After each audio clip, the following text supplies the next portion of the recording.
지난 시간에 서로 받아라. 진짜 네. 목사님이 강력하게 주장을 하셨는데 네. 강자와 약자, 약자와 강자를 구별하지 말고 서로 받아라 했는데 한 주간 어떻게 보내셨어요? 그런데 정말로 혼자서 내리주면 안 돼요. 맞아. 서로가 같이. 맞아. 같이 있어야 됩니다. 저는 같이 있는 공간이 저희 집이잖아요. 네. 진짜 저희가 서로가 화합하고 사랑하고 좀 더 이해하려고 저희 노력하는 한 주였습니다. 인내 맞아요. 네, 네. 인내 맞아요. 일단 인내와 위로를 해주시는 예수님을 본받아야 한다는 교훈을 가지고 저는 살았는데 네. 그게 좀 쉽지 않은 게 살짝 얄미운 친구가 있는데 네. 그 친구를 어렵지. 보면 자꾸 인내심이 너무 떨어져요. 네. 맞아요. 너무 어렵습니다. 인내하라. 이해해요. 정말 그럴 때 너무 어렵지만 내가 받은 게 너무 많기 때문에 그런 사람들도 인내로 제가 사랑을 맞아요. 베풀어야죠. 인내. 맞아요. 오늘은 또 목사님께서 어떤 깨달음의 말씀을 주실지 아, 종이 진짜 올렸네. 기대됩니다. 네. 목사님 나오십니다. 안녕하세요. 자, 반갑습니다. 네. 잘 지내셨습니까? 네. 네, 다 건강하시고요. 네. 서로 받으라고 하는 말 생각나시죠? 네. 네. 집안도 화목해야지 좋죠. 네. 맞아요. 네. 가화 만사성이란 말이 있잖아요. 그렇죠. 가정이 화목하면 만 가지가 다 이루어진다. 아무리 돈 많고 또 좋은 집에 살고 좋은 차 타고 다닌다고 할지라도 늘 갈등이 있고 싸움이 있으면 맞아요. 그 불행한 인생입니다. 네. 그래서 가정이 화목해야지 인생이 행복하다. 네. 이게 서로 받기 위해서는 뭐가 중요할까요? 이 손뼉도 마주쳐야 소리가 난다는 네. 그런 말이 있는 것처럼 서로가 다 용납하고 서로가 존경해야 되겠죠? 네. 그렇죠. 그래서 이 세 가지가 아주 중요한 것 같아요. 본질적인 것에는 일치를, 비본질적인 것에는 자유를, 모든 것에는 자비를. 이 세 가지 원리를 잊지 마세요. 네. 원리가 예수 믿어야지 구원받는다는 건 본질적인 것이죠. 네. 그렇죠. 네. 고기를 먹을 수 있느냐, 먹을 수 없냐, 이거는 비본질적인 비본질적인 거죠. 거긴 자유가 있어야 돼요. 그러니까 모든 것에는 사랑과 자비의 정신으로 해야 됩니다. 이제 이렇게 할 때 우리 세상이 좀 더 아름답고 또 화해하고 일치할 수가 있겠죠? 네. 먼저 우리 가정부터, 우리 교회부터 화해하고 일치하는 그런 공동체가 되었으면 좋겠습니다. 네, 좋습니다. 오늘 수업 로마서 42강 복음의 제사장. 자, 이제 오늘부터는 로마서의 결론부에 우리가 들어가게 됐습니다. 와, 벌써 결론이요. 결론이구나. 네, 15장 13절까지가 본론까지라고 한다면 이제 15장 14절로부터 16장 마지막까지는 이제 결론이라고 말씀할 수 있습니다. 네, 바울 서신 가운데 이 도입부가 가장 긴 책이 로마서예요. 그런데 이 결론부도 로마서가 제일 길어요. 자, 이제 본론을 다 말한 다음에는 이제 결론에 오면 조금 마음이 조금 이렇게 누그러뜨려지고 네.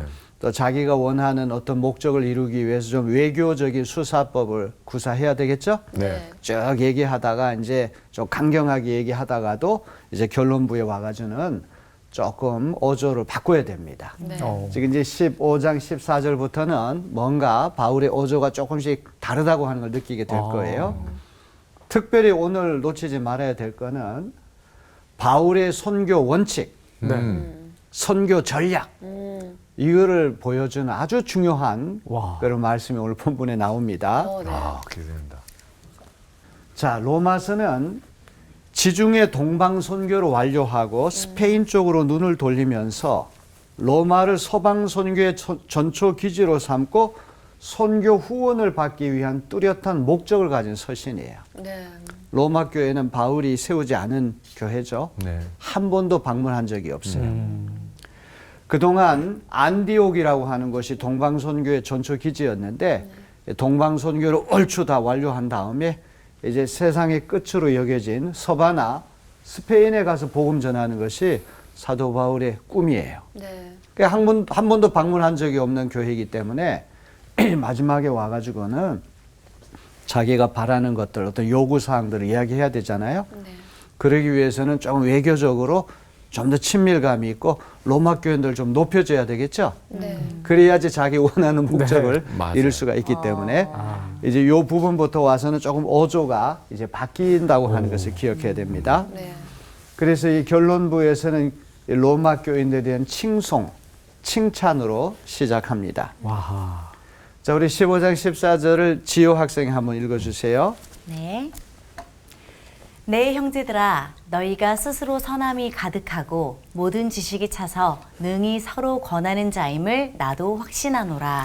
자, 내 형제들아라고 하는 말은 상당히 다정다감한 표현이에요. 친근감이 아주 친근감 있게 다정하게 부르면서 주제를 이제 전환시키고 있습니다.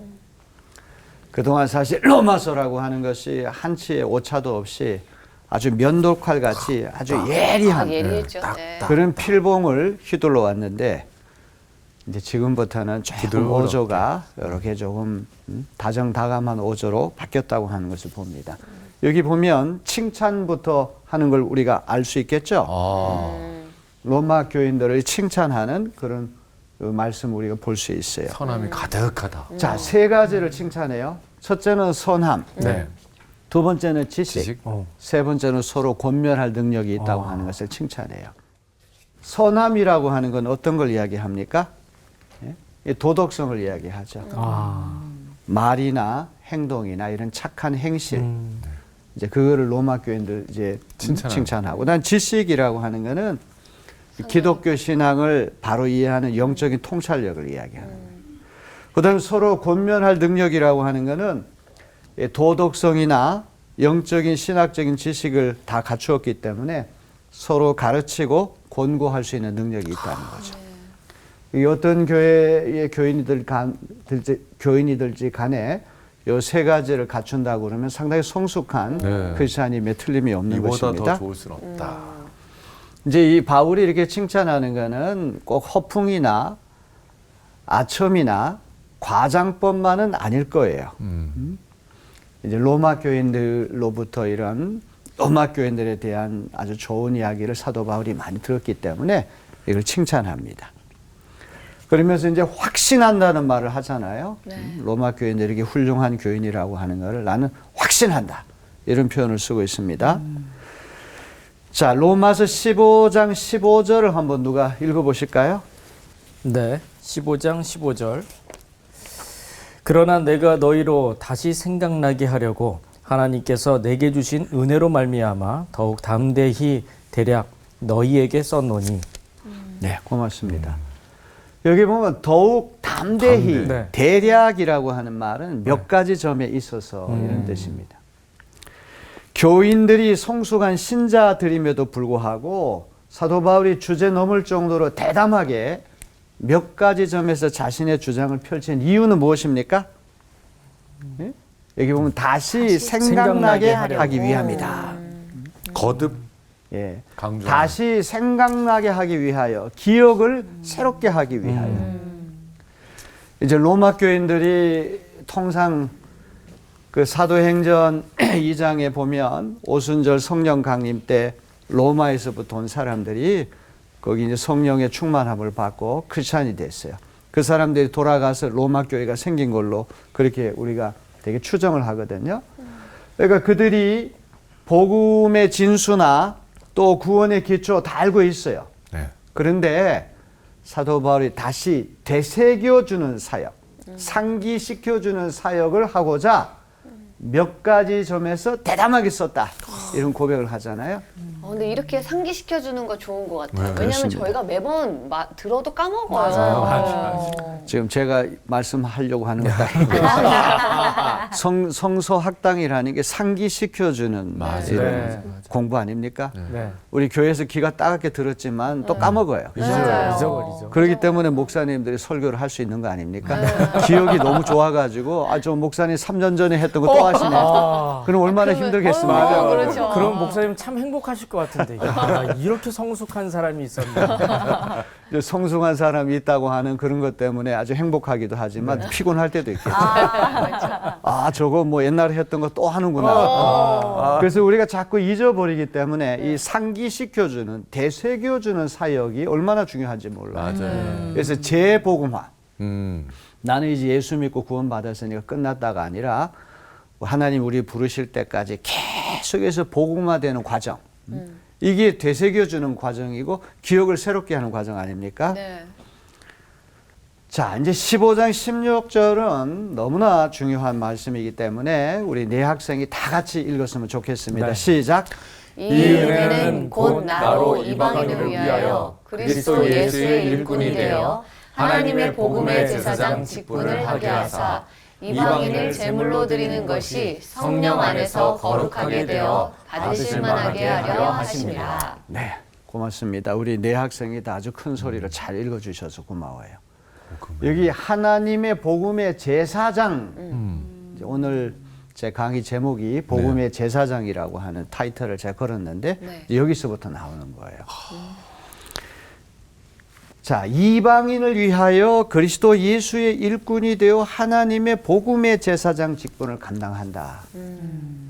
오늘 이것이 우리가 이제 깊이 좀 우리가 따져봐야 할 너무나 중요한 말. 이게 이방인. 사도 바울은 이방인을 위한 사도잖아요. 그렇죠.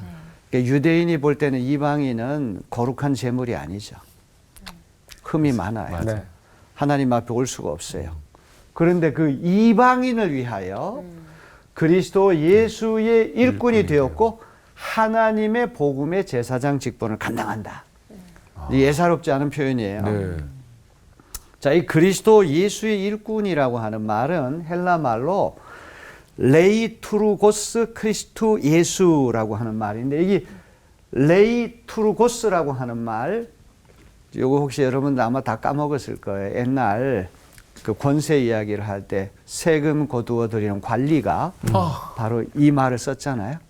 세금 징수하는 사람은 세속적인 일꾼이 아니라 성전에서 거룩한 예배 행위를 돕는 그런 어떤 거룩한 사람이다.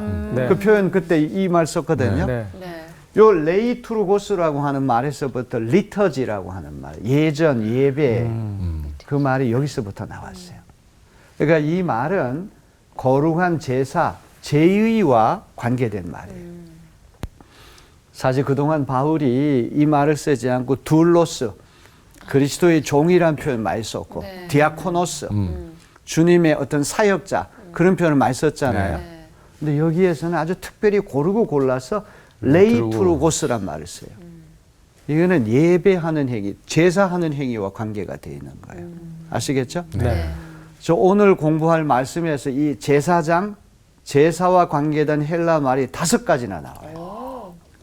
특별히 이방인을 위한 선교에서 이 제사, 제사장의 의미가 가진 단어가 5가지가 있다고 하는 것은 상당히 의미가 있는 거예요. 중요한 거네요. 이제 그거를 우리가 한번 생각해 보려고 합니다. 네. 자, 레이투르고스라고 하는 말은 섬기는 일꾼, 신약에서 사용될 때는 거룩한 제사에 종사하는 사역자. 그러니까 거룩한 제사에 종사하는 사역자를 레이투르고스라고 하는 말을 쓰는 거예요. 그 다음에 여기 일꾼이라고 하는 이 레이투르고스는 제사장 직분을 수행하는 자인데 이방인을 위해 복음을 전하는 사도직을 제사장직에 비유하고 있는 거예요. 제사장의 가장 중요한 임무는 흠이 없는 제물을 하나님 앞에 바치는 제사하는 행위 아닙니까? 근데 이방인은 흠이 많잖아요.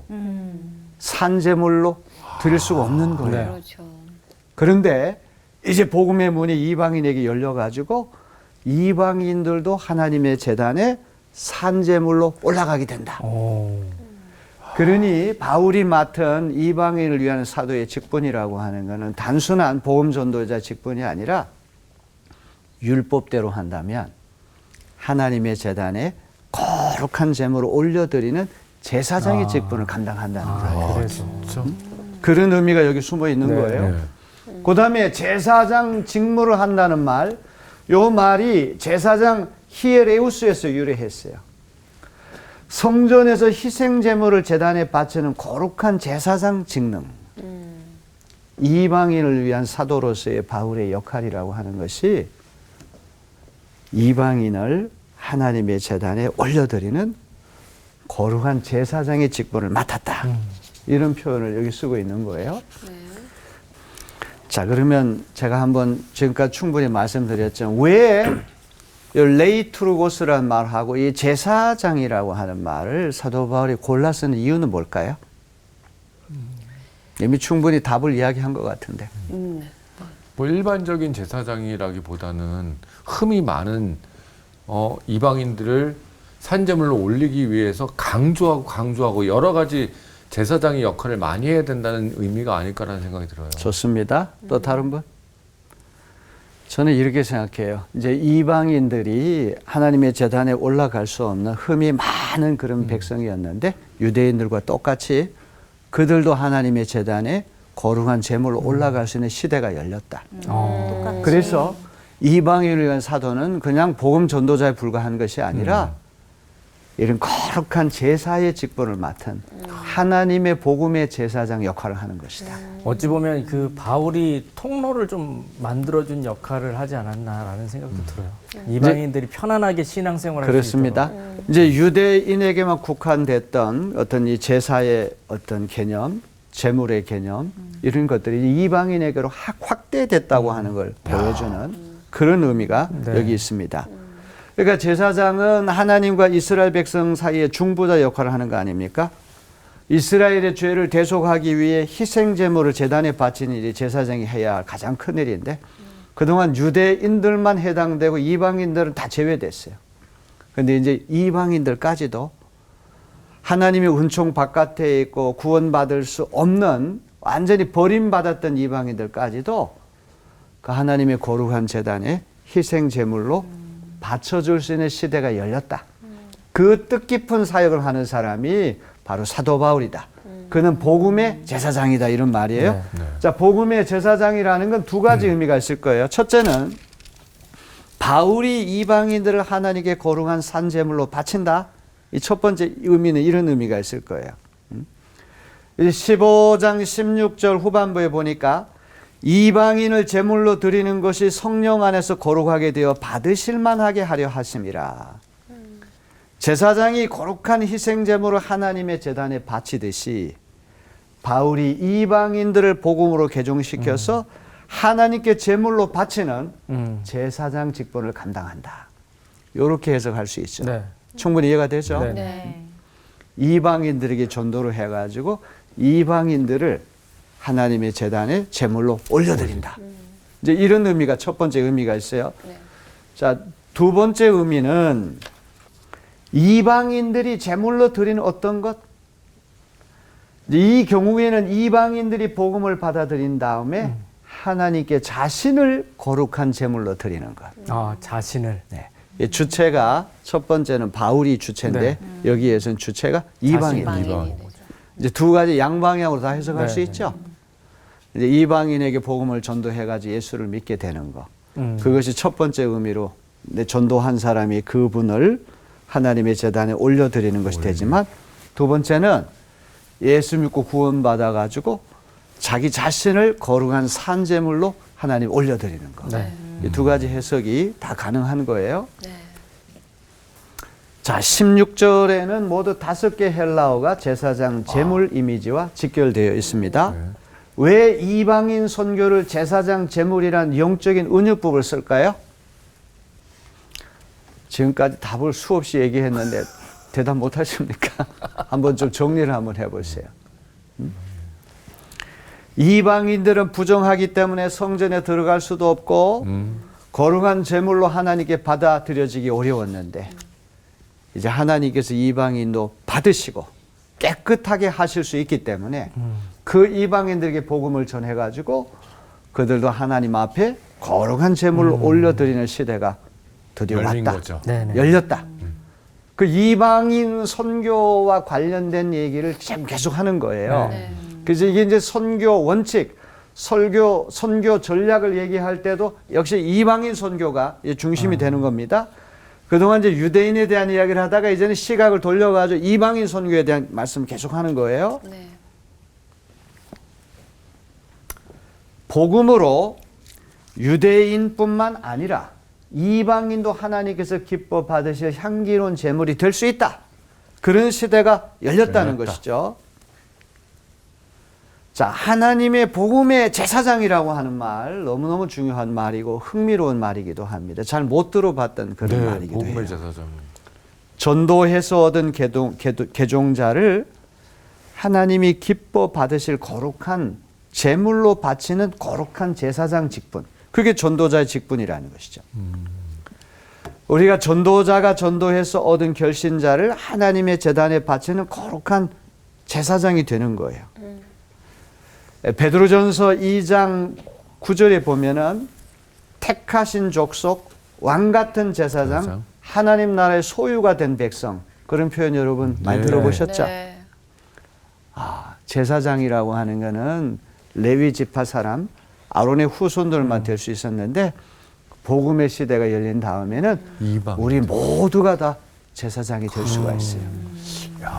근데 우리는 그냥 제사장이 아니라 복음의 제사장. 제사장. 그것도 하나님의 복음의 제사장.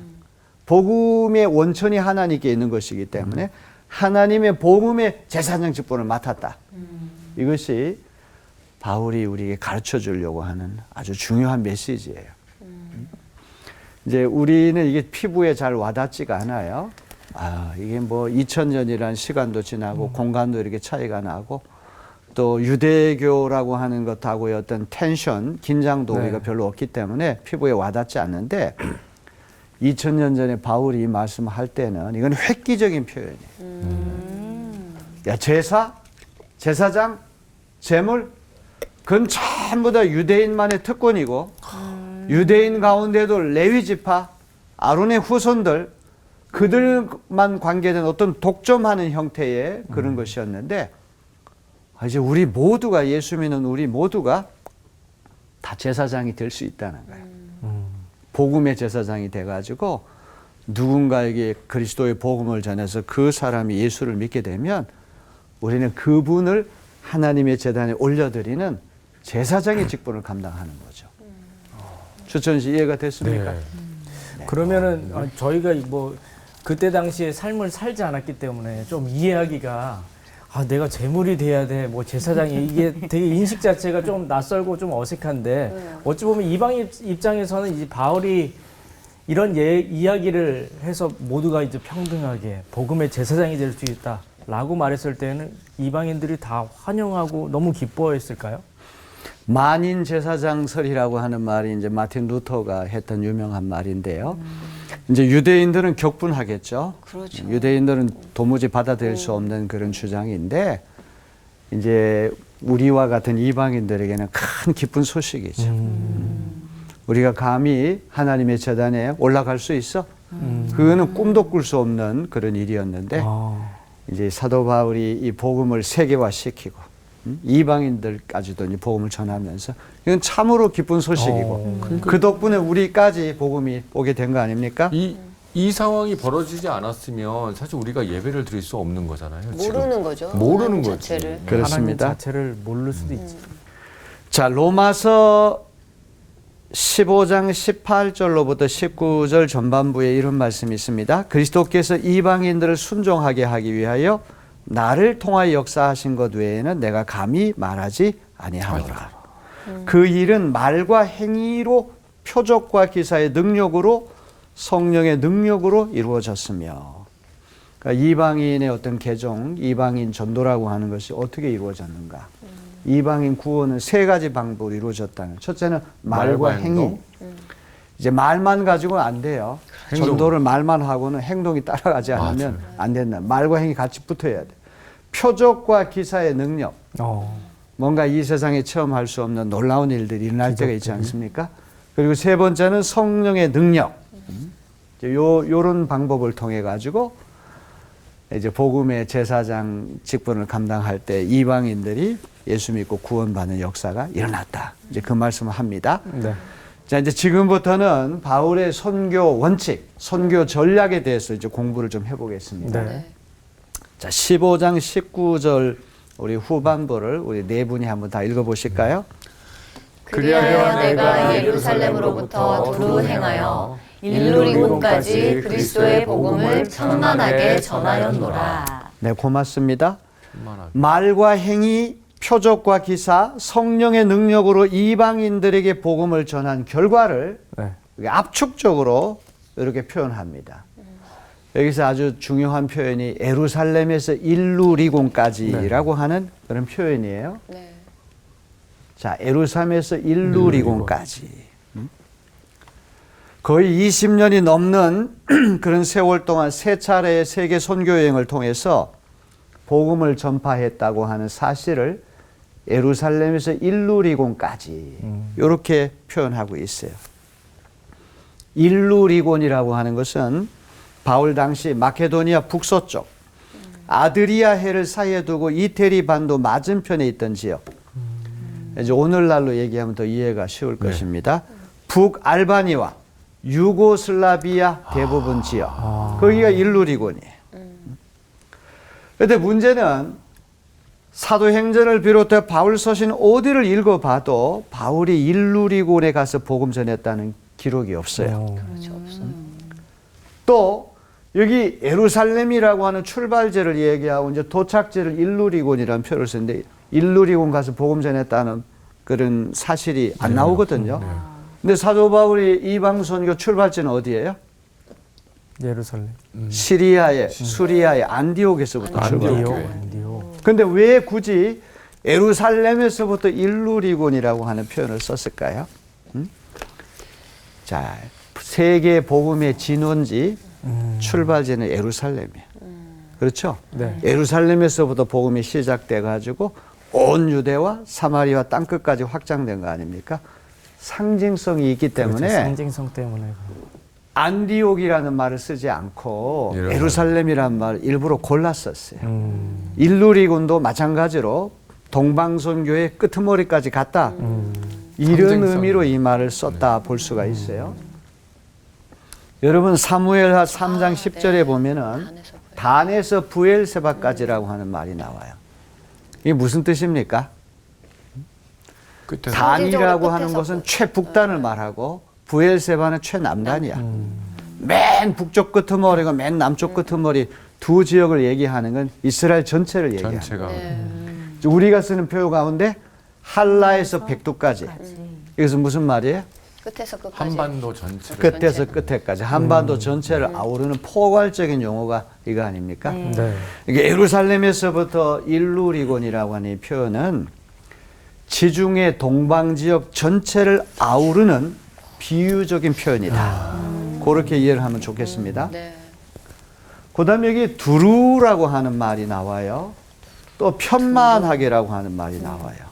이 두루라고 하는 말이 헬라 말로 퀴클로라고 하는 말인데 원을 그리듯이 삥 둘러가며 복음을 전했다. 이런 의미가 있어요. 3차에 걸친 바울의 선교 여행을 그 당시 지도를 펼쳐놓고 추적해 보면 지중해 동쪽으로 원을 그리듯이 그 궤적이 그렇게 나오는 것을 우리가 알 수가 있거든요. 또 편만하게라고 하는 말은 남김없이 이렇게 되어 있는데 이거는 한 지역도 남기지 않고 구석구석 다 복음 전했다는 말이 아니야. 요 편만하게라고 하는 요 표현은 동방선교를 다 완료했다. 이런 고백적인 선언이에요. 내가 이제 이 정도 했으면 지중해 동편의 선교는 거의 다 마무리가 완수됐다. 됐다. 이제는 서방 선교로 눈을 돌려야 되겠다. 마케도니아 아가야 지역의 구호 헌금을 수납해 가지고 예루살렘 교회에 가가지고 전달하고 그 다음에 이제 서바나 스페인 가야 되는데 중간 기착지 경유지로서 로마 가가지고 로마 교인들 만나고 마지막으로 스페인 가려고 했던 계획을 세웠던 거예요. 그 어떤 계획을 알리는 책이 바로 로마서거든요. 안타깝게도 바울은 스페인에 들어가지 못하고 못했어요. 네. 영어의 몸이 돼서 로마에 압송되잖아요. 뭐 어떤 사람은 스페인까지 들어갔다고 얘기한 사람이 있는데 성경적으로 얘기를 한다면 이제 스페인 들어가지 못했어요. 자, 이제 선교 원칙 전략을 일러주는 아주 중요한 말씀이 20절입니다. 우리 한번 내 학생이 다 읽어보겠습니다. 시작. 또 내가 그리스도의 이름을 부르는 곳에는 복음을 전하지 않기를 힘썼노니 이는 남의 터 위에 건축하지 아니하려 함이라. 박인영 학생, 이게 무슨 뜻이에요? 그리스도의 이름을 부르는 곳에서는 굳이 또 내가 전도할 필요는 없잖아요. 모르는 곳에 가서 복음을 전하는 게 훨씬 더 그렇지. 낫지 않을까요? 이미 하나님을 하나님을 아는 사람한테 곳, 또 복음이 얘기하는 있는 것보다는. 곳은. 그렇습니다. 선교를 할 때 복음의 처녀지에 가서 미개척지에 가가지고 복음 전하겠다고 하는 바울의 소신과 또 전략이 여기 나와 있어요. 자, 우리 이 말씀을 이제 긍정형하고 부정형으로 이렇게 이제 표현을 한다면, 긍정적으로 보면 그리스도의 이름이 전해지지 않은 곳에 가서 복음을 전하겠다. 부정형은 남이 닦아놓은 터 위에 집을 짓지 않겠다. 이 복음을 전하겠다고는 긍정형 표현이고, 집을 짓지 않겠다고는 부정형 표현이어서 똑같은 말이죠. 이미 어떤 선교사님이 그 지역에 가가지고 교회가 생기고 복음화가 됐으면 나는 거기는 안 간다. 한 번도 선교사님이 가신 적이 없는 미개척지, 처녀지에 가서 복음을 전하겠다. 이런 표현이 아닙니까? 자, 복음이 이미 전파된 곳이 아닌 미개척지, 복음의 처녀지에 가서 복음을 전파하겠다는 결심입니다. 이거는 어떤 인간적인 자존심이나 경쟁심 때문에 그런 것이 아니죠. 내가 누구 밥상 차려놓은 곳에 가가지고 내가 숟가락만 들고 밥 먹는 행위를 하지 않겠다. 이런 어떤 자존심, 경쟁심, 시기심 때문에 그런 게 아니에요. 바울은 누가 가서 복음을 전하든지 거기 복음화되면 그걸로 만족할 사람이거든요. 자, 그래서 여기 보면은 다른 사람들이 복음 전한 곳에는 가지 않겠다. 여기 다른 사도들이란 말을 쓰지 않고 그리스도의 이름이 전해지지 않은 곳으로 가겠다. 이런 표현을 쓰잖아요. 지호 학생. 요 위에 것하고 밑에 것은 어떤 차이가 있어요? 뭔가 첫 번째는 다른 사도들을 좀 약간 견제하는 것처럼 약간 좀 느껴지는데, 그리스도의 이름은 딱 그 본질이 딱 그리스도가 드러나는 거죠. 주체가. 맞습니다. 이제 우리 지호 학생이 다 이렇게 명쾌하게 그렇게 100%다 표현은 못하지만 딱 아주 좋은 말씀, 정답 말씀하십니다. 이 사람들을 얘기한다고 하는 말은 어떤 경쟁심이나 시기심이나 자존심이나 어떤 인간적인 야망 이런 것들이 묻어 있는 말인데, 이 그리스도의 이름이라고 하는 말은 그런 게 아니잖아요. 어떤 사도들이 가서 복음을 전했든지 이미 교회가 섰으면 되는 것이고, 나는 복음 전하지지 않은 미개척지 처녀지에 가서 복음 전하겠다. 바울의 어떤 순수한 마음을 읽을 수 있는 그런 표현이 아닌가 싶습니다. 오히려 미개척지가 더 어렵잖아요, 사역하기가. 그렇죠. 그만큼 내가 발벗고 나서겠다라는 뜻이 될 수도 있겠죠. 그렇습니다. 미개척지, 처녀지가 훨씬 더 어렵죠. 이제 어디 가서 토대가 좀 구축되어 있는 곳에는 훨씬 더 쉬울 텐데, 한 사람도 예수 믿는 사람이 없는 생자들 있는 그런 곳에 가가지고 복음을 전한다는 건 하나에서 또 10가지 엄청난 고생이, 그렇죠. 맨 땅에 헤딩한다는 표현이 딱 어울리는 표현이 아닌가 싶어요. 자, 그러면 이제 바울의 그 선교 원칙하고 선교 전략을 이제 요약을 하면 이런 말이 될 거예요. 더 빨리, 더 많은 곳에서, 더 많은 사람에게.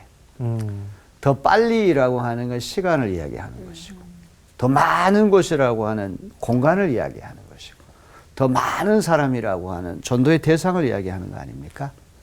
이제 바울이 꿈꾸는 어떤 전도의 원칙, 또 전도 전략, 또 전도 계획이라고 하는 건 바로 이것으로 요약이 될 수가 있는 거예요. 그래서 이제 한 20년 넘게 안디옥을 선교 기지로 해가지고 동방 선교를 얼추 다 완료했어요. 예루살렘에서 일루리곤까지라고 하는 표현이 할라에서 백두까지 이런 표현처럼 동방 전체를 내가 얼추 다 복음을 다 전했으니까 이제는 새로운 곳에 미개척지에 가서 복음 전해야 되겠다. 그래서 생각해 놓은 것이 땅끝으로 여겨진 서바나였다. 그래서 로마 교회를 세우지도 않고 방문한 적도 없으니까 또 그 로마 교인들로부터 협조를 얻어야 되지 않습니까? 후원금도 얻어야 되고 또 물자도 얻어야 되고 또 인력도 또 제공받아야 되고. 그러니 이제 뒷부분에 와서는 눈에 띄게 외교적인 수사법. 할 수 있으면 로마 교인들을 칭찬해주고 덕담을 많이 하는 그런 것을 우리가 느낄 수가 있습니다. 자, 여기 선교 원칙 여러분 마음에 한번 잘 생각해 보시길 바랍니다. 여기서는 약간 바울이 약자가 되는 느낌. 이제 오늘 공부할 맨 마지막 15장 21절은 이런 개척자 정신을 성경을 인용하는 것으로 이제 마무리를 짓습니다. 기록된 바 주의 소식을 받지 못한 자들이 볼 것이요 듣지 못한 자들이 깨달으리라 함과 같으니라.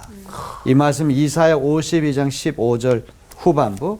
이는 그들이 아직 그들에게 전파되지 아니한 것을 볼 것이요 아직 듣지 못한 것을 깨달을 것임이라. 주님의 소식을 받지 못한 자들은 볼 것이고 듣지 못한 자들이 깨달으리라. 이게 이제 선교하는 이유가 그거 아닙니까? 네. 맞습니다. 한 번도 그리스도의 복음을 본 적도 들은 적도 없는 사람들. 그런 사람들에게 찾아가가지고 그 사람들을 예수 믿게 해가지고 그 흠이 있는 사람을 하나님의 거룩한 제단에 제물로 올려드리는 행위. 이게 복음의 제사장. 네. 우리 전도자의 규정한 직분이죠.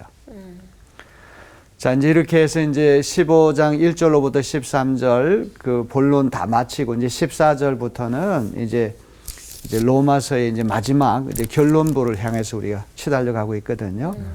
여러분들이 이제 몇 차례만 더 이렇게 잘 따라오시면 이 16장까지 우리 로마서를 다 마칠 수가 있어요. 네.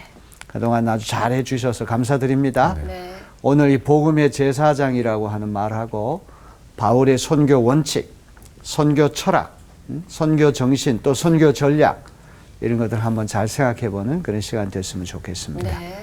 자, 오늘 고생 많으셨습니다. 감사합니다. 저는 사실 오늘 말씀을 들으면서 이런 생각이 들었어요. 바울이 로마 교회 사람들한테 이렇게 편지를 쓰면서 사실 후원금도 필요했고 그리고 인적 자원과 물적 자원도 필요해가지고 편지를 썼다라고 생각만 했는데 그게 아니었다. 사실 그 편지 내용에는 없었겠지만 로마 교인 사람들이 서반으로 떠나는 본인을 위해서 간절한 하나님께 기도를 좀 해줬으면 하는 바람이 이 로마서 안에 이렇게 담겨져 있다는 생각이 들면서 사실 그래요, 진짜. 기도 없이는 한 번도 주님을 알지 못하고 접해보지 못했던 사람들한테 주님의 복음을 전한다는 게 쉽지 않았을 거라고 봅니다. 아무리 강큰 바울이라고 하더라도. 그래서 로마 교인 사람들한테 응원을 받기 위해서 이렇게 로마서를 적지 않았을까라는 생각에 저 또한 지금 다른 세상에서 살고 있지만 바울을 더 응원하고 그로 인해서 하나님께 더 소통하면서 기도를 해야 되겠다라는 생각이 많이 들었습니다. 이거 한국 사람 특성 같지 않나요? 빨리. 딱 맞아요. 빨리. 저 같은 경우에는 그 예루살렘에서 일루리곤까지라는 지금 이제 지역적으로 말한 거지만 저는 이게 인생이라는 그게 딱 와닿았어요. 그래서 내 인생의 처음부터 끝까지 이거를 내가 어떻게 잘 이렇게 해가지고서 내 삶을 하나님께 드리지? 라는 생각을 하면서 좀 강의를 듣는 시간이었습니다, 오늘. 저는 사실 최근에 제가 다니는 교회에서도 선교를 좀 많이 가더라고요. 네. 그래서 막 필리핀, 단기 선교를 많이 네, 하죠. 베트남 이런 데 가서 아이들 선교했는데 그 이제 영상을 찍어가지고 오잖아요. 아이들 표정이 막 너무 좋고 막 행복해 보이고 그러는 거예요. 그래서 나는 해외 선교 언제 가지? 뭔가 이렇게 거창하게 생각을 했다가 그러지 말고 내 주변에 있는 사람들이 맞아요. 먼저 좀 복음을 힘쓰자 맞아요. 이런 생각을 해봤거든요. 저는 오늘 강의를 들으면서 이런 생각을 했어요. 바울이 그렇게 선교를 가고 싶었고 땅끝에 복음을 전하고 싶었던 마음 중에 얼마나 행복했으면 내가 고난을 받을지언정 더 좋은 자리 이런 걸 다 내버려 두고 더 힘든 자리에 갈므로써 더 행복한 그런 느낌들을 많이 받았지 않았을까라는 생각도 들면서 어찌 보면 제가 좀 많이 부끄러워졌고 우리 삶을 살아가는 자세가 하나님께 받은 게 너무 많으니까 주변에 더욱더 기쁜 마음으로 흘려보내야 되겠다라는 생각을 좀 많이 했습니다. 네. 그런 한 주가 되셨으면 좋겠습니다. 네, 감사합니다. 축복합니다. 네.